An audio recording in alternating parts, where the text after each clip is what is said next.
Hello and welcome to Confidently Wrong, a show by regular dudes talking with confidence about content we have no right to speak about with any kind of authority, but do it anyway. I'm Wesley Nakamura, and as always, I'm joined by award-winning director Brian Redondo and Savon Jones, aka Captain Bonnie. This is episode 175, and we preview the MCU projects scheduled to release in 2025. I'm confident that it's going to be the best show you've ever listened to, and well, hey, if it's not, you can always ask us for a refund.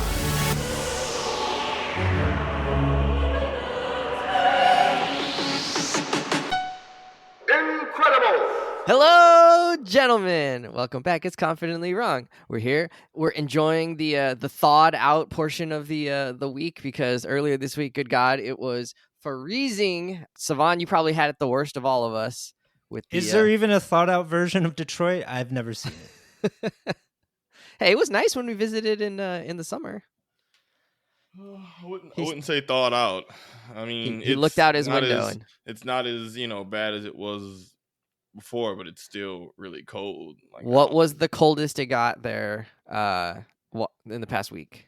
Negative 1,000. No, I think at one point, at that 3 a.m. time, I think it dipped into the negatives, but it's been kind of just in the single digits. Single digits. So you've had to go out in single digits this week. I mean, yeah. What is your fit like in that kind of weather, in that climate? Do you just wear comforters? Tied with a sash? No, he wears the whole couch. No, I just have these thermal underwear suits. Okay. And I just wear that under everything, and then just stock up on layers. So 5 layers? No, it's 3, just 2, 3 really. Yeah, but they're really, really thick layers. This retains heat very well. That's why I'm just wearing it. I wear these at all times. Yeah, and then you get you a nice coat plus a thick sweater. A coat, a sweater, some thick pants, some wool socks. Ugh. You can make it work. Is it enough layers that you have to push your driver's seat back a little bit to make room for yourself? It's enough to where if you don't put it on properly, you'll feel just the extra bulk of clothing getting in the way. So if you don't get it on very Can you properly, raise your arms above your head? Yes, but it takes a little more effort than I like. Oh my God. It adds time to leaving the house is the best way of putting it. It has been a long time since I was in single digits. Good God. No, thank you. No, thank you. Yeah. Recommend. I think New Orleans got to 12 one time or 18 one time, and that was way too cold. Too cold. Brian, you survived the snow in New York. It doesn't sound like it was horrible, but you said it was. It was snowing. It's not going to kill you. No. It's snow. You enjoy that. Yeah. And, that was a holiday, MLK Day. People were just sledding and having a nice time. City was joyous. I mean, it was also the inauguration day, so I wouldn't say joyous. It was an occasion. It was a distraction, maybe. In Austin, people are pretty excited about it because it was just a light snow. It was on the ground, you could see it, but not enough to build a snowman type of snow. And it was super fluffy and dry. So you couldn't even really ball up the snow. It just kind of disintegrated in your hand. It was a really interesting texture. I don't think I've ever seen snow that was that dry and powdery. And then we have obviously friends in New Orleans, and they got dumped on. They got one of the most amounts of snow that I saw in any part of the country, which is insane because New Orleans almost never gets snow. I don't know. They're shut down for the entire year. Shut down. We'll see you in 2026, New Orleans. No, they'll get it together they'll get it together for the Super Bowl though. You'll see. Everybody kowtows to the NFL. They gotta get it together. Gotta get that money. Exactly right. All right, so let's get into it. We're excited to be back. We're gonna talk about with last show or 2 shows ago, I don't know when, we talked about the 2024 stuff and we reviewed it and we were like, dude, it was kind of a little bit of a slow year, but some goodies were in there. And then we wanted to talk about what was coming in 2025, especially the first half of 2025, because there's quite a bit on our plate. And we realized that after taking a little bit of a lull in the Marvel, I say release schedule, there's Agatha and a few, shows. And then we had Deadpool and Wolverine. 2025, Marvel is actually catching up to kind of the delays that they had because of the writer strikes and some of the rewrites they were doing and the slowdown and pullbacks that they were doing. So we're gonna go through it one by one in all order. All that stuff from the Disney boss saying like, we gotta pull back Yeah. on pumping out all these things like quality over quantity. Yeah. Well, guess what? Quantity is back. In a big way. We're buddy. just today gonna talk about 9 different movies and TV shows from Marvel, and that's it. We're not even gonna really talk about anything else except maybe we'll mention the Superman movie at some point, coming from DC. All right, so here we go. First one up. Your Friendly Neighborhood Spider-Man. It's an animated show. It's releasing January 29th. So really soon, actually. It might even beat this show out to the presses. What are we thinking about this one, Savon? If I never get another Spider-Man movie, show, production for the rest of my days, it'll be too soon. You are such a grumpa-dump about Spider-Man. We can I'm never not have a grumpa-dump. I have the math to break down how they just throw these things at you like effing Call of Duty games. It's like annual. It's every year. We need a new Spider-Man thing. I told you, in the last 25 years, how many of these damn movies have... We got like 10 plus, bro. That's insane. I'm sick of it. There's only we could only see each one better than the last. They got so tired of doing the same story. They said, "All right, we're bored of killing Uncle Ben. What we do now? Let's kill Aunt May." I'm like, all right. Yep. They said we done went from Uncle Ben to him having old Aunt May to sexy Aunt May to Spider-Man having Tony Stark as a mentor to Norman Osborn as a mentor to Thanos to Jesus to... Dude, it's enough. To Spider-Man being the mentor to other version of Spider-Man, Miles Morales. I can't do it anymore. I'm sick. I can't. I just can't. Can we please stop this? This is a fake problem you are making up. Fake problem. Dude. It's awesome. You don't think that they don't just oversaturate you with Spider-Man shit? You don't feel that way at all? You don't feel like they just throwing them at you? I feel like it's a gift that keeps on giving. No, I will concede. It's like a cursed object that just replicates until you drown in it. Wasn't that part of Invincible? Wasn't that an Invincible thing? What? Yeah, just drowning, or like Harry Potter when they broke into the vault. Oh, and yeah, the yeah. just keep multiplying. That's how I feel about these effing Spider-Man movies. I'm like, oh, Spider-Man, no way. 1 through 1,000. It's probably a solid it's show. Like a litter of cute little puppies. There's just so many of them, and like you just don't know where to apply all your love. And there's no home for them, so now you got to either bring them to the shelter or I don't want to get us in trouble. I'm gonna leave that joke to I'm gonna leave that comment to myself. Or put on your big boots. Yeah. Get a grocery bag. No, but like it's too much. But and the thing is, the show looks like this isn't even a knock on the show's production and quality. It looks like it'll be dope. We get to see Black Norman Osborn with the waves, and it's voiced by Coleman Domingo, and all that's dope. I just can't do any more Spider-Man, dog. I just don't have it in me. I don't have the bandwidth. Fair enough. I want to be. I would concede that I didn't necessarily think that I needed this particular Spider-Man show. Like if you got me another Tom Holland Spider-Man movie, I'm into it. Or if Beyond the Spider-Verse, what's the next one? What do you call it? I think it's Beyond the Spider-Verse. I think if that one comes out soon, like I would be into it. But it sounds like that one's not coming until 2026 at the earliest now at this point. But I will check out the first episode. That's how I'm feeling about this one. And if it's good, maybe I'll keep watching it. But it doesn't feel like this is a particular like must see. They're putting it on Disney Plus. It's going to be a little bit more smaller scale stuff. So it's outside the MCU, actually. And outside the MCU. That's important to note. This is not Tom Holland's Spider-Man. Which might be kind of cool that it's outside the MCU. But it is a retelling of the classic origin story, it seems like. But taking place in modern times. There's live streaming. Cell phone live streaming. They're streaming in this Spider-Man story? Didn't we have that in the last 3 with the effing Tom Holland? Hey, this is Instagram Live, man. This is very different. Maybe that was Flash Thompson was literally Instagram Live in that Spider-Man. So we can't even pretend like they're doing something new. They doing MCU and still just it's modern times. Kids have social media. This is a new Spider-Man for a new age 5 years from now or 5 years later. All right. Well, I enjoy Spider-Man. I'm going to check it out. But I don't think this is one of my top things. So I think we can move on. Let me see. I'm on IMDb. How many episodes is it planned for? Let's see here. Too many for Savon. 8 probably. 8? It doesn't say. Let's see. Oh, 11? That can't be right. 10 in the first season. Remember when animated shows used to have like 25 episodes in a season? That was happened to that? Wasn't that like every show? And they used to be like half commercials. Oh, they're going to do an interesting release. They're going to do 2 to 3 episodes every week. So it'll be about a month long. Not even a month. Where you'll get all 10 episodes, which I like. So that means they're probably short episodes, right? Like 25 minutes, 30 minutes, something like that. All right. So that's that. That's what we got to say. We don't know much about it. The trailer, it looks all right. They have him in a white costume, so we'll see how that works. Anti-Venom costume, maybe? I'm not sure. I think that's the Foundation, but I could be wrong. All right. Foundation is just a version of the suit. He was the Fantastic Four. Who knows? Okay. Very cool. Our second one we want to talk about. This is the biggie.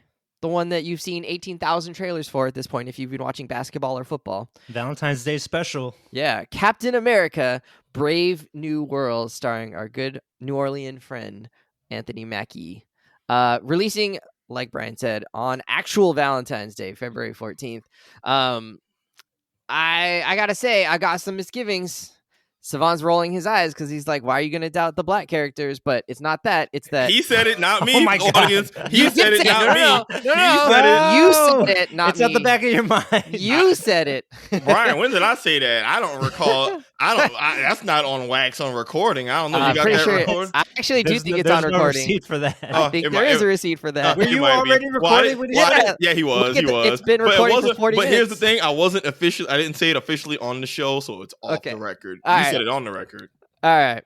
So follow our Patreon to hear the soundbite.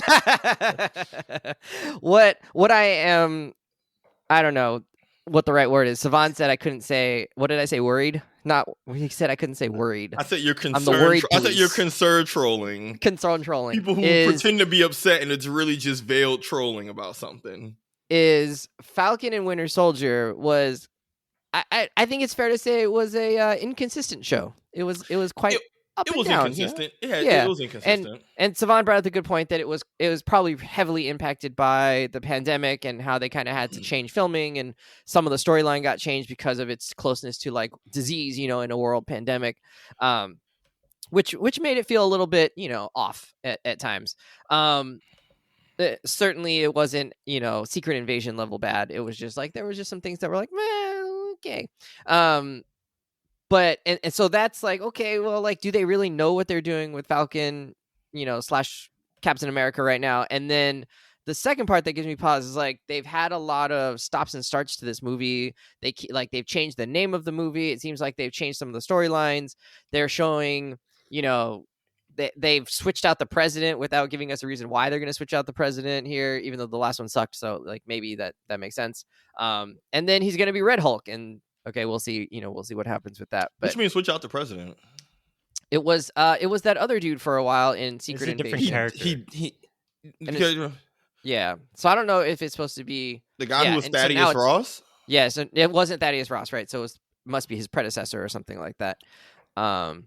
But he played a big role in Secret Invasion. He's a new president. This is Harrison Ford playing Thaddeus Ross, the General Thaddeus Ross, who then becomes president. I think he becomes president within the scope of this new movie. Yeah, it seems like it. And he's replacing an actor that passed away, who played Thaddeus Ross in previous movies. But they've recast. And of course, Thaddeus Ross is a war hawk. Right, like he comes from he wants to rumble. Yeah. He has that kind of agenda. It's called New World Order, and then he becomes the Red Hulk in this. You don't want to see that? No, Harrison Ford as the Red Hulk. Sounds terrible. Yeah, and also Harrison Ford is old, so him as Red Hulk is like not. He's great in Shrinking. He's awesome in Shrinking. A character who turns into a rage monster, you're not sold because the actor is old. Yeah. Absolutely. Like Brian, who else becomes rage monsters besides old people? They do it all the time. No, they're cranky, but they're not rage monsters. Wes, Brian, does this not feel like concern trolling right now? Like this doesn't even feel like a real complaint. I'm iffy because Harrison Ford is old and his character becomes a monster, and I just don't. What the hell does that even mean? This from the guy who said that Natalie Portman does not make a good Thor. Yeah, I was just like, let's just be saying shit. Small. So yeah, we'll see what happens with it. I don't know that there's a ton of excitement for this movie. Brian, are you excited? There's a ton of excitement. Let this man Excited. come in here and just let his negativity speak for everybody else. This is my Valentine's Day date, right? It's gonna be me and a bunch of incels. Like, we're gonna eat this thing up. Yeah, buddy. No, I'm very excited for this. You movie. are? Okay, good. Well, tell us why you're excited. Well, one, I've been a Falcon fan since I was a kid. I used to read a bunch of Falcon comics. Like, this is one of those. He was the niche character I would play on all the really old video games. So 20 odd years later, seeing that now be a big budget production with him as the Captain America lead. Like, I was a kid. I remember when Sam became Captain America in the comics, and I remember that there was pushback about his character and all. Like, so a lot of this stuff is very full circle for me. I remember when the comic version of Sam, people were pushing back about the idea of Captain America and, frankly, concern trolling with, I think bad faith reasons about why they wouldn't rock with it. But I've always been a fan of the Falcon character. I've always enjoyed his Captain America run arc of trying to, much like with the real life movie, find acceptance and be able to kind of deal past people maybe being really pessimistic. But I like that. I like his power set. I think it lends itself to fun action sequences. I actually just rewatched the opening to Falcon Winter Soldier where they're doing that whole flight battle in the canyon. And I'm like, oh, that scene is sick. His power set's dope. He does cool shit. He's still military. So, like, the character has a lot of potential for badass stuff.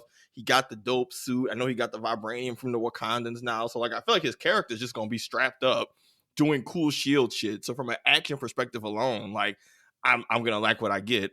I like the character. Never been a Red Hulk fan, to be honest, but can you tell us about Red Hulk? I don't know anything about him other than he's not Bruce Banner at all. He's not at all. Funny enough, this is actually a very relevant comics thing. Thaddeus Ross is Red Hulk in the comics too. He it's a similar deal where he's a rage monster, but he's more fire, heat based. He keeps his intelligence, so he was never just like a mindless brute, unlike Hulk.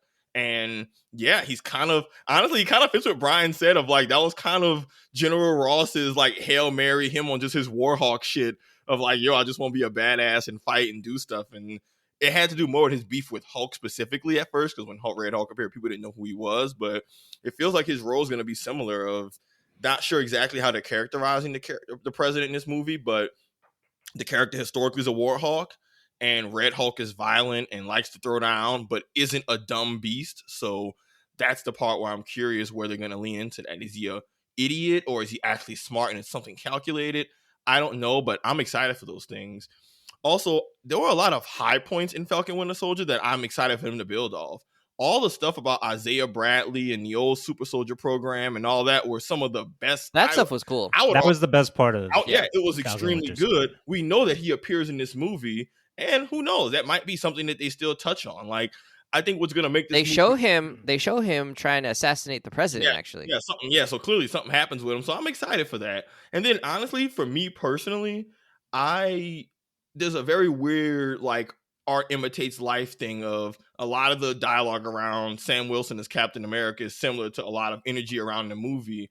And I'm curious to see how the movie in world addresses that of a black character, a black man playing a role that people frankly are used to seeing a white guy do. Yeah. Or, again, will kind of look at you with a side eye face. And I'm like, I'm curious to see how the movie tackles that, because you can't tell a Sam Wilson Captain America story without addressing the racial element too. And so I'm curious to what extent they lean into that, and to what extent will it inevitably alienate like non-black audiences. I'm very curious to see how they balance that, of this movie being something that's meant to be clearly a big budget flagship Marvel production, but like, are white audiences going to be interested in this kind of story? I'm leaning towards no, but that's not stopping me from going in for something that I've wanted to see for a very long time.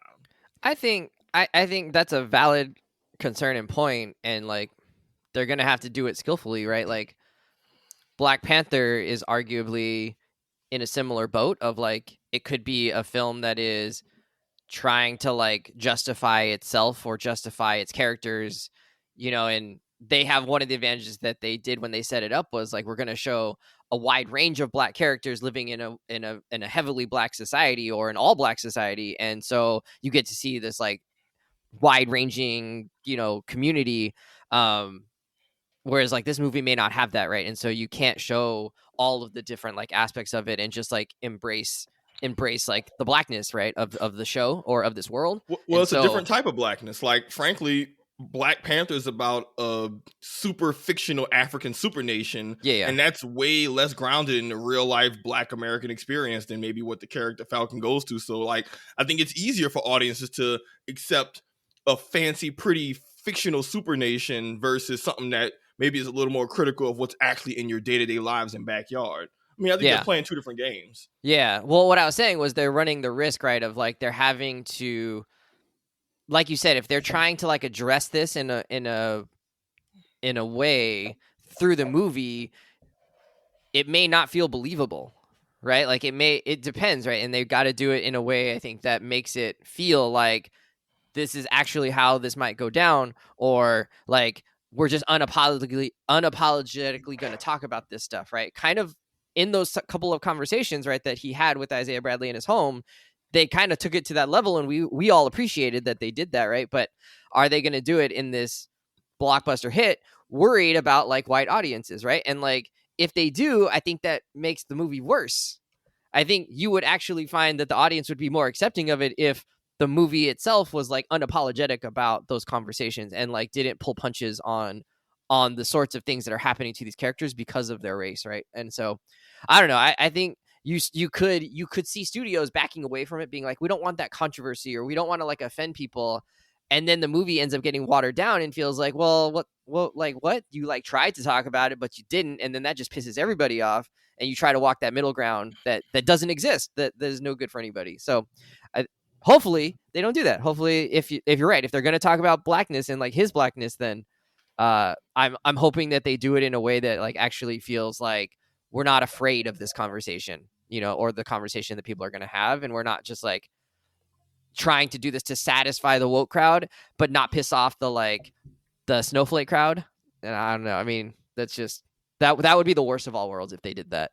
I think the fact that Isaiah Bradley plays such a large plot point in this, even in the trailer, right? Like that character alone, you cannot extricate all the things that are involved in it. All the messy racial dynamics that you're talking about involved in his character. So there's that. And the fact that in the trailer, they also show Thaddeus Ross telling Sam that you're not Steve Rogers, right? Which is basically an acknowledgement of like, okay, you're the black guy trying to take on this white mantle. That seems odd to me. But of course, Falcon is our hero in this movie, right? So he's navigating both those things. And so I definitely think that there will be a lot of this front and center. And also this was all made pre-MAGA inauguration, like we're going to sniff out all the DEI shit out there, right? So I do think they're going to give it like its due in this movie, but I do think Sam Falcon's character is going to try to find some middle through line in all of that, and that of course will be kind of like the milquetoast part of the movie, right? Yeah. Of course that's what he's doing. Like if you just remember one of the final shots of the TV series, like he's holding two sides together, with his wings out like an angel. That's the role that he's carving out for himself. He's still Captain America. What's that? It's still the character's still Captain America. Yeah, it's still Captain America, right? And that is his ultimate goal. And like we kind of recognize that that's gonna happen. But I think the trailer looks dope. Giancarlo Esposito with an Uzi walking around looks dope. And I think this is finally gonna help propel, the MCU into its new phase towards Doomsday. And I think all of that is good and fun and worth watching. Maybe so. Oh, interesting. I wonder if they're gonna not really do the multiverse stuff here, right? So it's not gonna be at all like time stream King related. That would be nice if we're gonna change from that. All right, next one though. This is the one I wanted to talk about, or that I'm excited for based on this most recent trailer. March 4th, so just a few weeks after we get Captain America, we are getting a Netflix show. Well, it used to be a Netflix show, but now it is going to be a Disney Plus show. Daredevil, Born Again, starring Charlie Cox as Daredevil once again. He's been playing this character for quite a hot minute now, right? I think that Netflix show came out in like 2015 or something like that. Yeah, I think I was in college. It's been 10 years that he's been our Daredevil, and doing it well. Everyone talks about the iconic hallway fight scene that they did. I think that was season 2. Is that right? Season 1. Season 1. They tried to do something like it again in season 2. Okay. Yeah, just great. And then Punisher is showing up in this one. It looks like they've previewed like a number of different helmet colors in some of their stuff. So we'll get to see what all that's about. It's the entire Netflix cast, really. Yeah, Foggy's the same. John Barenthal's the same for Punisher. Vincent D'Onofrio playing Kingpin, who's been around in the other MCU shows. So apparently, so a tidbit I can share. Apparently, at one point when Marvel did a big rehash of like a bunch of their writing and their storyline stuff, I think at first they said this Daredevil was supposed to be a soft reboot, and you weren't going to be sure about which elements they might retain, what they haven't retained. But apparently, it was a big shakeup, and they added all new writers and such to the show. And I think that's why now this doesn't seem to be like a reboot or a soft like a continuation, reboot. Right? No, this is a hard continuation. I was watching Tony and I watched. And it continues from Echo too. Yeah, exactly. But my point is that initially it was meant to be more of a spiritual successor of certain stuff will return and certain things will kind of be the same versus like, no, this is a hard up continuation. Everything that happened in the Netflix series basically is canonized at this point. We see Punisher. We see all of our characters return.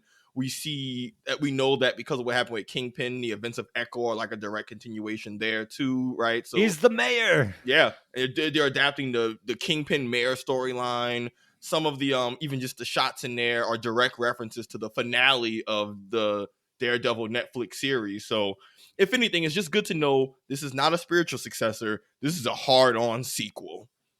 It'll be interesting. They sort of made him Kingpin a little bit more comic, like comical in like a funny type of way, and then also I don't know. I feel like they softened him in some ways for the Echo show, and it'll be interesting to see if they pull him back more towards the Netflix side where he was just like a brutal, MFer. I think he was softest in Hawkeye when he wore the Hawaiian. Yeah. The classic.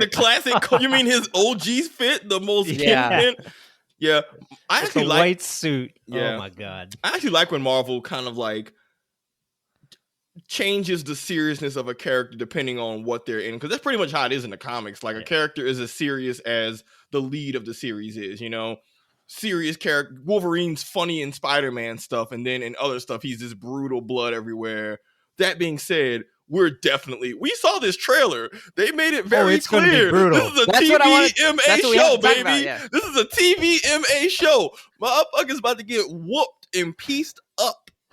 Every 5 seconds, you hear bone shattering. Yeah. Like crunch. And they showed it in the trailer. The arm, the blood, and the elbow. They showed like a compound fracture in the trailer. I was like, oh, they are setting us up for, like, that's what got me hyped for this show, is that like, oh, they're back to being like, this is super violent, not boys violent, but like very violent, very rough, like tone appropriate.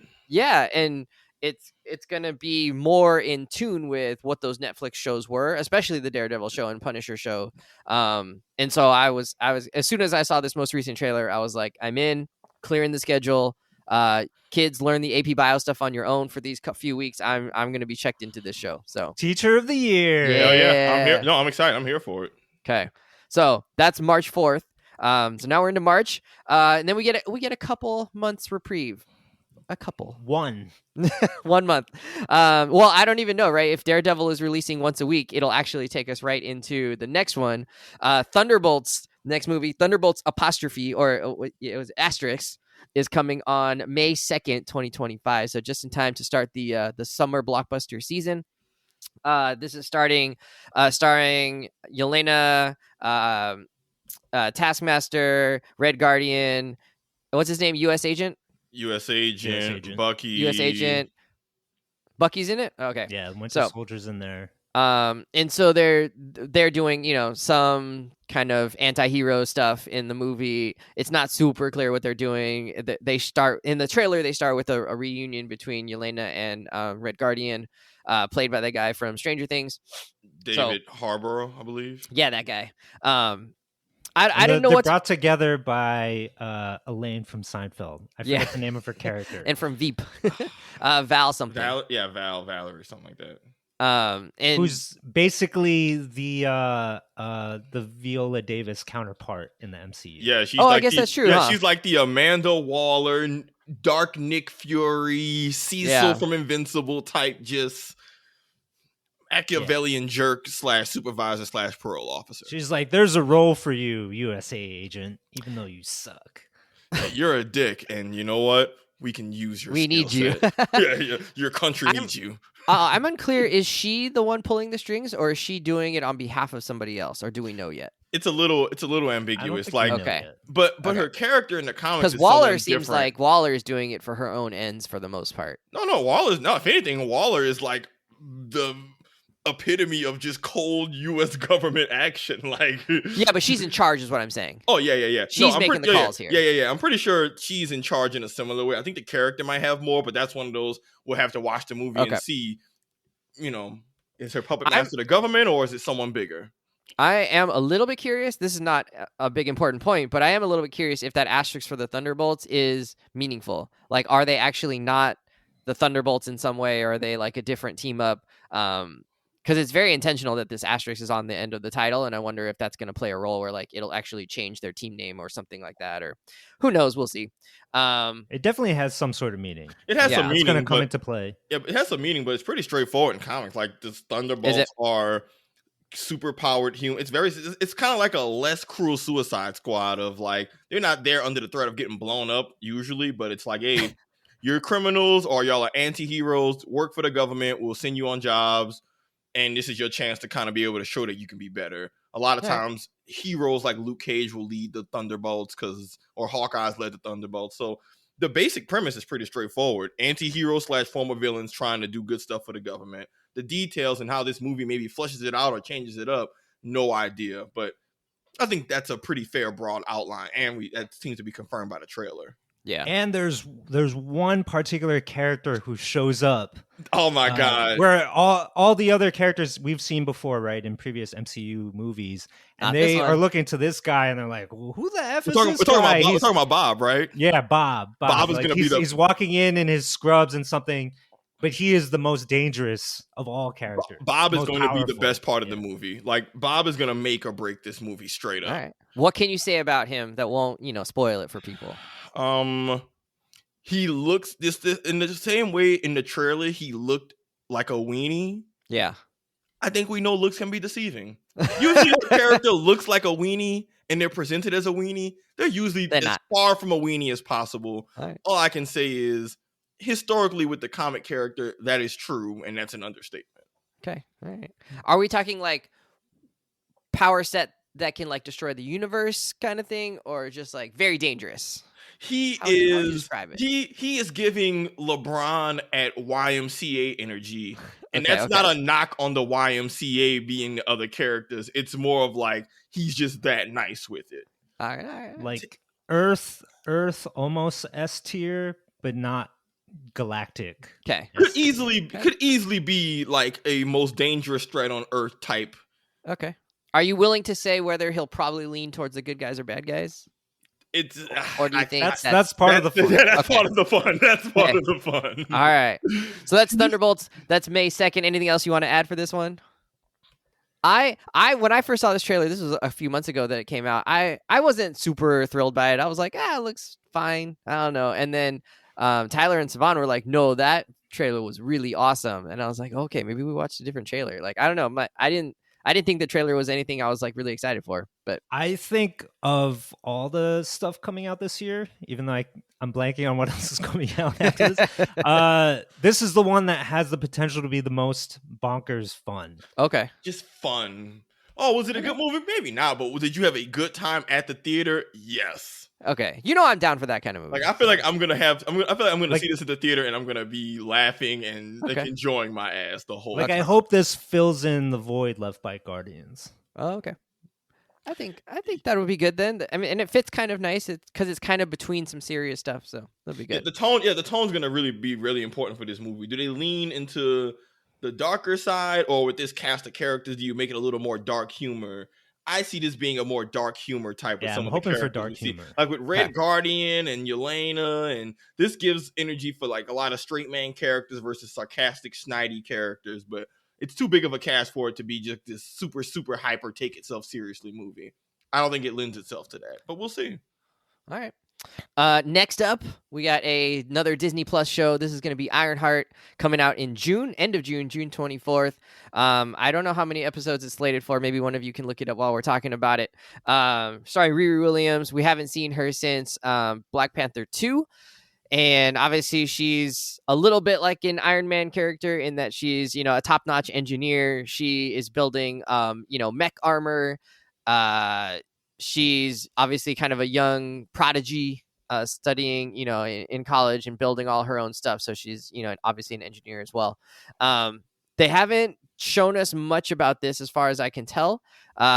So it's hard to be excited or not excited about the show it's in the whole MCU trailer. It's in the package. Yeah. They actually do show quite a bit. Brian. They gave us like 20 seconds. Something like that. Now, Brian, Wes can't get anything out of that unless they explicitly say this is who it is. This is what's exactly happening. And you'll maybe remember it. I need it spelled out, please. It's by the way, it's a mini series. It's listed as a mini series, 6 episodes. Okay. All right. Savon, what's your excitement level for seeing an Ironheart show? I'm pretty excited for it. I like the Ironheart character. She, to me, is frankly a more interesting version of what Tony Stark was. The engine, that's a big statement. Okay. I mean, Tony Stark in my eyes is always like the rich kid engineer, and to me, that's less interesting when you have infinite money and resources. But a defining part of this show, everybody got daddy issues. Everybody got parent issues. Like, what the hell? It's like one of the most universal issues there are. But that's why it's so great. It's universal. Everybody can relate. And plus, anyways, no, I like the character because even I liked her in Wakanda Forever, where her whole thing is she's a genius engineer, but she's not rich. She has to really be creative about how she sources her equipment to make her suits and all of that. And I think that's going to play a role in the show of like her wanting to build stuff, but like she's not rich. She's from Chicago, really, really gifted, but not rich, not privileged money wise. You remember she had to give up her suit at the end of the last Black Panther movie. They say, nah, B, you can't take that with you. But I'm excited for it. What I'm actually excited but nervous at the same time is that even though she's a firmly technology-based character, her enemy is going to be a character called the Hood. And the Hood straight up is a magical character, maybe even with some Mephisto ties. So what I'm curious about is, are we gonna get how's that gonna work? Are we finally gonna see some real dark magic stuff, and it's gonna intersect with like a story about like a inner city black character with the tech stuff? Like that's a really cool juxtaposition that could not go well, but if done correctly, I think could go very well. And I like the idea of a dark magic user against a technology user. I think it creates a cool dynamic for Riri that, makes it a little bit different than just her fighting another person with armor stuff on, which I think, early Marvel, we used to complain the characters were just fighting mirrors of themselves. But I think there's a lot of potential here. I think there's a lot of potential for good storytelling. And I think similar to how I feel about a lot of the Black MCU productions. You made me think of how Black Widow fights Taskmaster in a more recent property. Like, recent movies too. It's just like a mirror. It's a mirror battle. But yeah. I like the potential of what this story could tell. I think there's an element of, drugs and how you hurt your community and gang stuff. And like that, if Riri has to like decide between her technology passion, but then how her passions could inadvertently hurt people around her, I think that's a really cool, frankly, more relatable, smaller scale version of the classic Iron Man tale. Rather than rich guy feeling bad about his weapons hurting people, now it's more grounded character worried about how she could be hurting her own community. Again, I don't know the 100% plot, but like these are the threads I see, and that makes me like, okay, cool. I want to give the show an honest try. And I So like it's the Riri important- actor. She's a good actor. I like her. Oh, yeah. Whoever plays Riri, she's great. She was great in Wakanda Forever. Very authentic. I think it's also important to note that the Hood, though he is a magical villain, right? I believe he runs a criminal syndicate. Like he's kind of a street level character, less of a super villain and more of a criminal mastermind, right? And he's running a whole organization. I'm pretty sure that's who his character is. And as Savon said, you can see in the trailer there's some nods to like money and drugs. I have a feeling that Riri is going to get involved in trying to earn some money, and then realize like, oh, this guy gets involved with this guy, and then realize he's bad news, right? A bad benefactor, someone who will sponsor you because we know for building her suits she needs money. I feel like that's going to be a motivating factor in the show. She's a badass, but that's not for free. So like, yeah, are you willing to take that dirty money? If you find out the money's dirty, what's going on? Man, why isn't Wakanda supporting her? But okay. We don't know. First of all, Wakanda can't fix all the world issues. They're isolationists. You know that. No, but they know her. All right.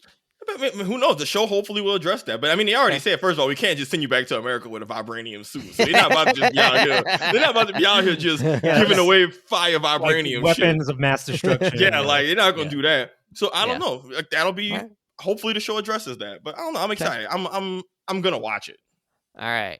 And then the next biggie that comes out, and probably the last big one for Marvel this year, is going to be the Fantastic Four. It's called Fantastic Four First Steps. It's releasing July 25th, right in the middle of blockbuster season. They are going to have, well, it appears like they're going to use some like retro period stylizing going on here based on some of the promotional material. You guys said you haven't seen a trailer. I haven't seen a trailer that's been released yet. So it looks like it looks like they're probably going to wait for like Thunderbolts. Well, they're probably going to wait for Captain America to clear first and then start promoting the movie. I mean, I think you guys were also joking that the people are going to go see this, right? Pedro Pascal is the main character as Reed Richards. And so, obviously Pedro Pascal's a box office draw and people are going to go see it if he's in it. So could be good. They got all four characters in it. We got Mr. Fantastic, Invisible Woman, The Thing, Johnny Storm. And it's confirmed that it takes place in the 60s or 50s or whatever. And so it has a like retro futuristic vibe that they've talked about in interviews and stuff like that. Like, so these are Fantastic Four. They're space explorers, scientists who go out, into orbit and then hit by cosmic rays and gain these abilities. Right. And so I think that will be interesting to see how they try to integrate that into the MCU timeline. And we've had in the past 15 or 20 years, we've had two other Fantastic Four movies with the worst movies of all time with origin stories for the team. Yeah, and there was a sequel too. Flopped. There was one with Silver Surfer in it. Remember? Oh, there was. I don't remember what happened to that one. The animation on that was cool, or the like graphics on that were cool. But we'll see. Like, was it just bad writing and bad production on those ones, or is a Fantastic Four story really hard to build? I think we're gonna get our answer this summer when we find out if this movie is any good. I have high hopes. You got good actors in there. We haven't heard anything that's been like off about the making of the movie. So this is the one where I have high hopes for this as a Marvel movie to be a good one and to not disappoint us.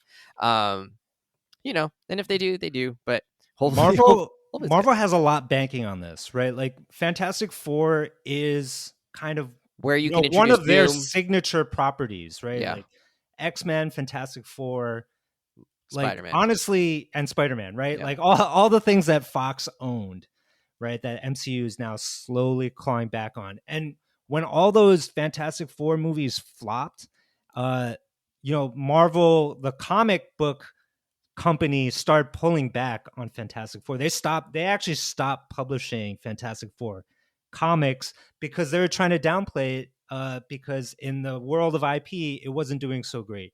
So this is now a full-throated attempt to re-put them back in the pantheon of top Marvel IP and characters, right? And I mentioned this in a previous episode. We're seeing that happen in Marvel Rivals, right? They're being pushed in there. Now we're going to get this big movie. And of course, all of this is leading towards Avengers Doomsday. Doctor Doom, Fantastic Four are the arch nemesis. And so that is, that if that is the big tentpole event that we're heading towards, Fantastic Four has to hit. Like if it is a total dud, like yeah, that's true, huh? We got big problems. So I think like they can't afford to miss. So I'm assuming a lot of extra care and rigor went into this particular movie. I hope so. That they took their time to craft it so that it wouldn't fail.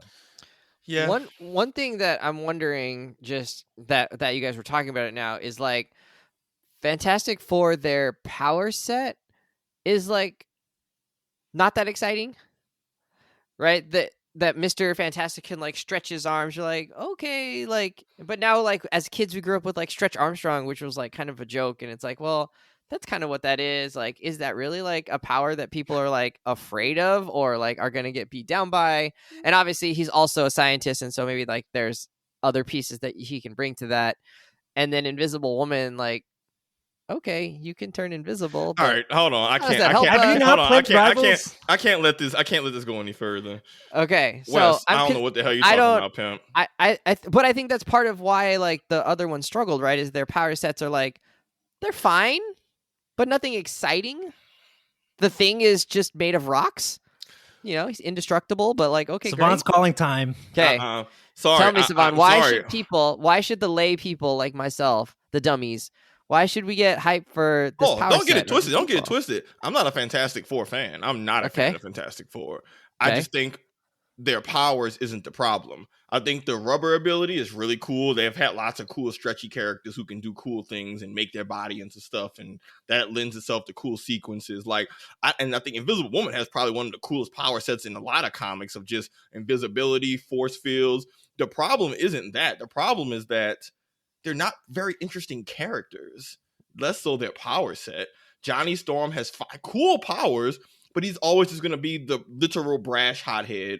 Thing has always been probably the most interesting character because he has his actual struggles of his looks and how he's treated, which was probably the best part of the old Fantastic Four movies, but he's not a lead.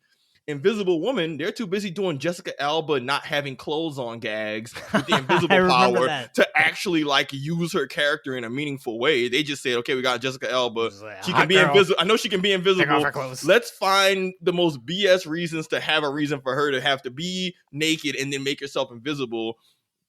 And then Reed, and I say this as a comic fan too, his character's best when he's evil. Like his character's defining characteristic is that he's a genius who's so smart he's dumb, and he's so smart that he doesn't have good people skills and all that. Like these don't lend themselves to good lead characters in their own thing. It makes them great world builders and tertiary supporting characters and all that, but like the 4 of them, no one screams, oh, this is a great main character.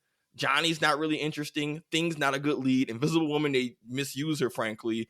Reed, I think, is going to be where it lands. Honestly, it's going to come down to Pedro Pascal. He's a really talented actor, and if they give him good material of how they want to, if they have a vision of what they want Mr. Fantastic's personality to be like, which I hope is kind of cold at times, you have the potential for a really interesting lead. But if you don't really flesh these characters out more and make them more than just that surface level stuff, I think it's going to fall flat because no one's going to care, even if they have cool powers, because otherwise they're kind of boring. Like, I think that's why they fell off. Like, what's their most defining personality traits amongst them? Like, what's their thing?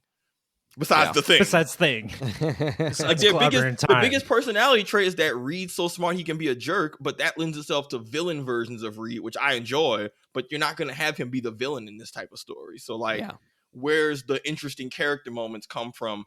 Yeah. It'll have where's to be the conflict when they're all family? It's gonna have to. They're gonna have to sell us on. They're gonna have to family sell us has on. inherent They're gonna have to conflict. sell us on the family dynamic, though. Like that is what I have to say. If they can sell us on the family dynamic, that'll make it click. But that's hard to do with 4 characters in lead roles, and someone has to be the big dog. That's a lot of shit to balance, man. Yeah. So there are no Teenage Mutant Ninja Turtles. One of Mr. Fantastic's main roles in the MCU is that he leads up the Illuminati, which is a real thing in the MCU and maybe elsewhere. And they're kind of dicks. and it's, correct me if I'm wrong, it's Mr. Fantastic, it's Black Panther, it's Doctor Strange, right? And Doctor Strange, Namor. Pretty much think of all the major Marvel factions and think about who their leaders are. That's Illuminati. So Black Panther, Namor, Professor X. Yeah, and they come together to decide the fate of the world. From like these other threats that people aren't even aware of. That's how big and scary they are and looming, right? And so Reed makes a lot of calls that are important in Illuminati settings. So that is probably one way that Fantastic Four, the movie, will end up being embroiled in the rest of the MCU, I imagine. And, it'll be interesting to see like how much they dip their toe into that aspect of his role in this movie. And, maybe we'll see some exciting cameos. Sounds like they got their work cut out for them, given some of these constraints in the characters already. I think the artistic vision and them leaning into that retro-futuristic style will hopefully give this movie its own. That gives me hopes that the movie is going to have its own very big creative stamp and brand, and that gives me high hopes for the movie. Like, you're saying they know what it wants to be. It means it's going to have an identity of its own. Yeah. It's a bold movie. It's picked a strong direction to begin with. Like that's a bold premise to say we're introducing a group in a 1960s alternate universe. I'm like, all right, that's bold, but that means that someone clearly had a vision, and hopefully, like with the other good Marvel stuff, whoever's vision this is, let them cook, man. Let them, not too many chefs in the kitchen. Look, all right, you gave them the menu, what you want, the recipe, the ingredient, let them cook. We'll see if it's good. We'll see if it's good. All right, the next two we'll do together: Eyes of Wakanda, August 6th, and Marvel Zombies, October of this year. Both of these are going to be like four episode kind of short animated things. I don't have much to say on them. There isn't a whole lot of info out on them. Eyes of Wakanda, you said you saw something that said it was kind of based on some of maybe the Dora Milaje, maybe some of their warriors out trying to get out into the real world and collect different artifacts or something like that. Marvel Zombies, I mean, it's just gonna be zombie shows, so it'll be good, I guess. I don't know. Anything to say about those, or should we get to the next one? What if style animation for both of them? I think, unlike the Friendly Neighborhood Spider-Man show, which different art has style. Its own direction. So it's probably made by the same people that make What If. Okay, maybe the same animation studio. I don't know that I'm committing myself to watching those two, but if nothing else is on them, I might check them out. And then last but not least, we're gonna follow up. Well, the last thing in Marvel's continuity this year is a TV show, Wonder Man. Who's it starring, Brian? What's his name? Yahya. I don't know his full name. Okay, apparently the ladies love him. Yahya Abdul-Mateen. Previously he was where? Dr. Manhattan in Watchmen, where he showed his blue dingaling. Yikes. And the ladies loved it. Maybe that's why the ladies love him. The ladies love him. Dr. Manhattan. You can have 5 of you like on me at once. Oh my God. What? That's a Watchmen thing. That happens in Watchmen. Anyway. Oh, okay. Sure it does. Savon, what's your appetite for a show like this? I think the premise, it sounds like he's an actor and then he gains powers that are then useful for him playing a superhero on TV. So he's a super powered actor who's playing a superhero, kind of hiding in plain sight, I guess, is kind of going to what's happening here. Yeah, I like it. I mean, we talked about this in a previous episode. I think this is one of those. It's a very different take on the type of stories we hear, and this feels like this has the potential to be like just a cool show that happens to have superpowered characters, because the conflict and premise seems to be more about acting, Hollywood, your job stuff, more than the superhero stuff itself. But I think it'll be refreshing. I think it'll be a cool concept. definitely an interesting take on a character who otherwise I think could be a little bit more on the boring side of just generic super strong guy. But Yahya Abdul-Mateen's a really good actor, and I'm gonna absolutely give it a try. And then, yeah, I have other minor questions about the series, but I'll hold on to those until it's out. But like, I'm gonna absolutely give this a watch. This feels like it'll be really fun and refreshing. Yeah, the like the minute that they show in that big Marvel trailer package makes it look like a fun and interesting show, right? Just because of that premise that he's playing a superhero on a TV show in the MCU where there are actual superheroes and he is an actual superhero. And along for the ride is Ben Kingsley, who's reprising his role as Trevor Flattery. Who fake was Mandarin. faking as the fake Mandarin, and everything that he's in, he's pretty hilarious. He's a scene stealer in the MCU. Like he was great in Shang-Chi. I liked him in Shang-Chi. So I think the two of them together will be very fun and interesting. These two actors, our resident MCU actors, trying to make it in the big Hollywood industry. Mm-hmm. Wonder Man's giving me big straight man energy. Yeah, he's giving me really big straight man energy, and I could see him just being him and Ben Kingsley are just he's gonna be so over him, and it's gonna be hilarious. All right.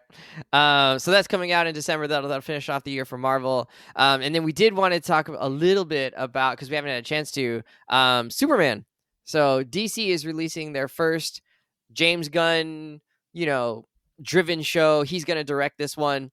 And they put out a trailer. What was it? Like maybe a month ago at this point, showing us some cool like moments from the show. One of the standout moments is Superman has to, super speed his way in front of a little girl who's in the way of an exploding vehicle or something like that, and block the debris with his body. And they did in super slow-mo. And then they opened the trailer with Superman being very hurt, like physically hurt and in trouble. And they reveal that, what's his name? Crypto? The dog's name. Yeah, Crypto, the super dog is going to play a role in this one and have to save Superman in this. So that I was unsure about, and I'm like, well, maybe I'll give James Gunn the benefit of the doubt. He's proven that he can handle creatures and things like that, and kind of lighter moments with some seriousness as well. I don't think that would have been my first choice to have Crypto the dog in the very first Superman movie that he's booting up, but maybe it's better to have him there from the beginning rather than trying to add him in later as like a secondary character, where you're just like, this doesn't fit the tone of what this show was. So maybe it'll be better to have him there from the start.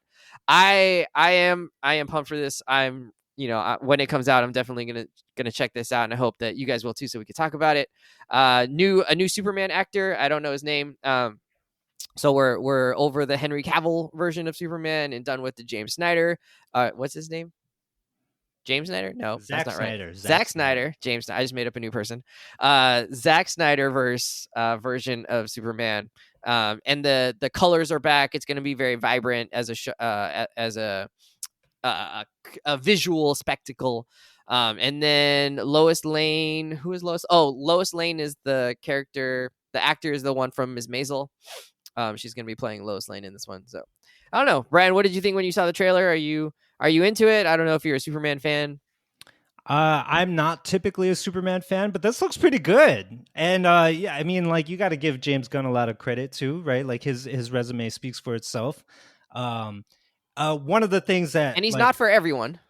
Yeah, sure. It's not for everyone, but at least he has a style. He has a distinct voice. You know that there will be entertainment to be had in his stuff. It won't just be like a mixed bag of meh, right? Like, at least he's trying. And I think that means a lot in this day and age of content, right? Like, we have somebody who's actually trying.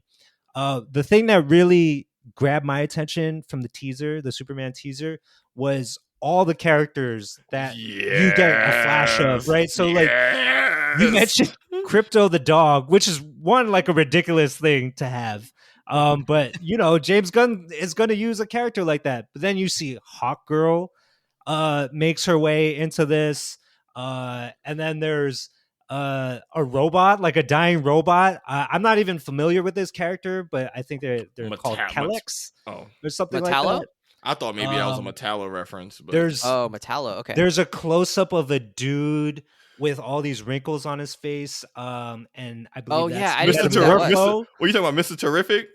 That's Metamorpho, and then we do get Metamorpho. You're right. Then there's Mr. Terrific, who's a character I never heard of. Like all of these characters, I really have never heard of, right? Aside from Hawk Girl, but Mr. Terrific, black dude, leather motorcycle jacket, and like a crazy black mask. Yeah, y'all know Mr. Terrific. He looks pretty wild. He looks pretty wild in this teaser. So I think James Gunn is like really digging deep into the Superman crates and bringing us some like his wild, mask is in the shape of a T. Gems. That Mr. Terrific. Yeah. That's what it is. Yeah, it's in the shape of a T. You can see the gears turning. So y'all never watched Justice League Unlimited, right? That was past y'all time. I have only seen episodes here and there. I watched Justice League, but I don't remember him being in it as much. He takes over Martian Manhunter's job, basically running the Watchtower. He's like one of those. Him, Batman, Lex Luthor, smartest people on Earth type characters. Okay. What's this fair play thing on his arm or his jacket? Fair play? Is that his catchphrase? Fair play. I'm not sure the details of that okay. But the point is, lots of cool, extremely smart, lots of tech. We get Lex Luthor in this one. Yeah, so it's like we all know the Superman story. They've done it so many times. Like speaking of like doing an origin over and over, like beating it like a dead horse. At least James Gunn is doing something different with Superman. Clearly, even though we still get Lex Luthor, and we see his adoptive dad, like by the cornfields or whatever. Mm-hmm. There's still some of that stuff, but we're also getting a whole other side of Superman that is very comic booky. Yeah. So that should be interesting at the very least. And we're getting Guy Gardner too. Oh yeah. He's played by Nathan Fillion, who, for folks who aren't aware, there's like the various Green Lanterns who are like the Green Energy Space Cops. He's like they are basically, but like Guy Gardner has that yee haircut. Like the haircut is meant to look awful. It's terrible. His character is always like super heroic, but is so unlikable and is such a D-bag and is so obnoxious. And even in that one clip, just the face Nathan Fillion made in that trailer, I was like, oh, that's Guy Gardner. Oh, he's going to be insufferable. Like the face, whatever impression you got of him with that face he made in that haircut, I promise you have made the right first impression. If it's a negative first impression, you're right. But no, I'm with Brian. I'm not a Superman fan. I'm really excited for this trailer. James Gunn can be a little hit or miss for me. I think I like his distinct style, but sometimes it can be a little grating for me. But I like that he makes fun movies. And for superhero stuff, he's not ashamed of the source material. He is like the polar opposite of Zack Snyder, who had to ground everything and make it gritty and real. This is a Superman movie that is not afraid to lean away from the ridiculousness that is a superhero world. Like, am I a fan of Crypto the Superdog? Hell no, I hate it. But I respect that he was willing to, he knew from the bounce, but he put it in the trailer. That wasn't even meant to be a surprise. He said, we are leading with this shit. And I respect that he's not shying away from the more ridiculous elements of these superhero stories, because it's a fine line to balance. And sometimes if you take it too seriously, you get Man of Steel, which I enjoyed, but as a Superman movie, in hindsight, I'm like, I don't know if it was a great Superman movie.